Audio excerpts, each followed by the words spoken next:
കളങ്കാവൽ രണ്ടാം ദിനം കളക്ഷൻ.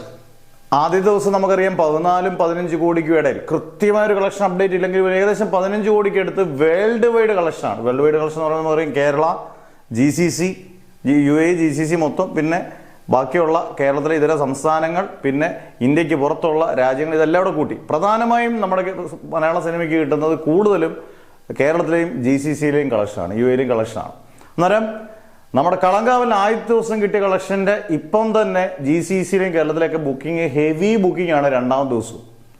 ഈ സിനിമ ഇഷ്ടപ്പെട്ട പ്രേക്ഷകൻ, മമ്മൂട്ടിക്കൊരു ഫാൻ പവർ ഉണ്ടെന്ന് മനസ്സിലാക്കി, അല്ലെങ്കിൽ മമ്മൂട്ടി സിനിമകൾ ഗംഭീരമാണെങ്കിൽ ഇടിച്ച് കയറി നിൽക്കാൻ ആൾക്കാരുണ്ടെന്ന് തെളിയിക്കുന്നതാണ് രണ്ടാം ദിവസം കളക്ഷൻ. അല്ലെങ്കിൽ ഈ കാലത്ത് പടം മോശമാണെങ്കിൽ ആദ്യത്തെ ഷോയ്ക്ക് പോകും. അത് മമ്മൂട്ടിയുടെ ആയാലും മോഹൻലാലിൻ്റെ ആണെങ്കിൽ ഏത് നടൻ്റെ ആയാലും, അല്ലെങ്കിൽ വിജയുടെ ആണെങ്കിലും രജനീകാന്തിൻ്റെ ആണെങ്കിൽ.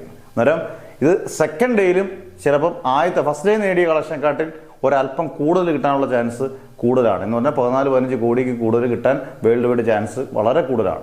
അന്നേരം ഒരുപക്ഷെ മമ്മൂട്ടിയുടെ വളരെ വേഗത്തിൽ കളക്ഷൻ നേടുന്നൊരു ചിത്രമായിട്ട് കളങ്കാവൽ മാറിയേക്കാനുള്ള സാധ്യത 100% ഉറപ്പാണ്.